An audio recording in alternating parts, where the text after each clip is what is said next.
जाति व्यवस्था जो थी उसी के वजह से उन्होंने हिंदू धर्म में 1000 से अधिक कुरीतियां देखी और सिर्फ ये थी जाति व्यवस्था के आधार पर। भारत में 6743 से अधिक जातियां निवास करती है। इन वर्तमान समय में देखते हैं तो जो जातिवाद है तो एक जहर के रूप में उभरता हुआ दिखाई देता है।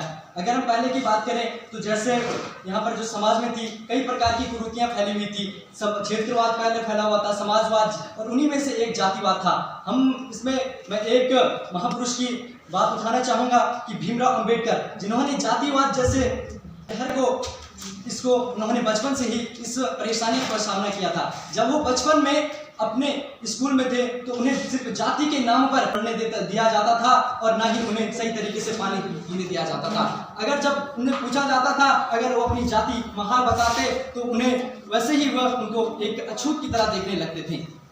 अगर जाति व्यवस्था की बात करें तो वर्तमान समय में भी जाति व्यवस्था अभी तक खत्म नहीं हो पाई है, लेकिन जैसे पहले के समय में था जाति व्यवस्था तो धीरे धीरे अभी समाप्ति की ओर है, लेकिन अभी पूरी तरीके से समाप्त नहीं हो पाया है। अगर जैसे मैंने बताया था भीमराव अंबेडकर साहब ने अपने अध्ययन के बल पर उन्होंने भारत के संविधान निर्माता बने, बहुत ही उन्होंने अच्छे तरीके से इतिहास रचा है।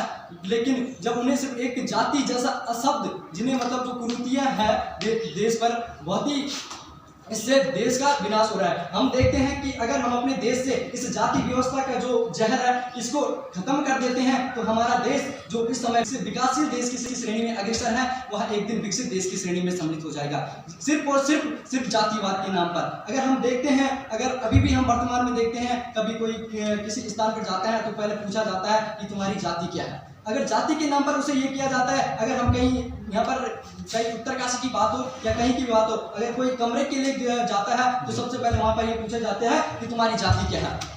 ये नहीं पूछा जाता है कि तुम करते क्या है। सिर्फ अगर उससे जाति पूछने का क्या मतलब ही क्या बनता है।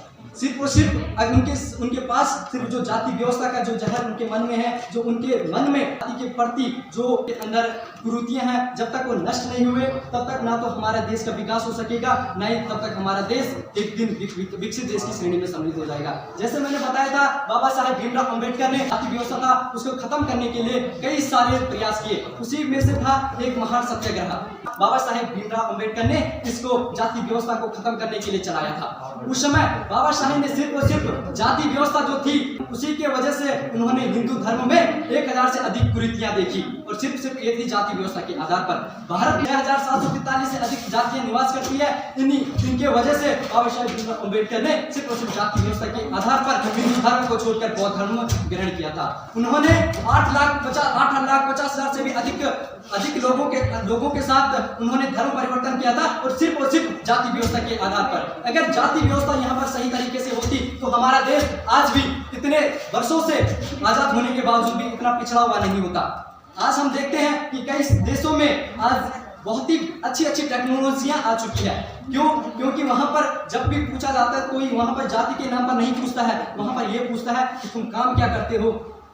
वहां पर सिर्फ काम की वजह से पहचान होती है, लेकिन हमारे देश में पूछा जाओगे तो तुम किस जाति के निवास करते हो। वहां पर यह नहीं पूछेगा पहले कि तुम कौन सा काम करते हो, तो तुम्हें यह पूछा जाएगा कि कौन सी जाति से बिलोंग करते हो। जब तक ये जाति व्यवस्था खत्म नहीं हुई तब तक ना तो हमारे देश का विकास हो सकेगा और ना ही तब तक हमारा देश समृद्ध हो सकेगा। जिस दिन हमारे देश से ये जातिवाद का जो जहर है उस दिन खत्म होगा, उसी के साथ हमारा देश भी एक दिन विकसित देश की श्रेणी से हटकर विकसित देश बन जाएगा। इन्हीं शब्दों के साथ मैं धन्यवाद करता हूँ। जय हिंद, जय भारत, जय किसान।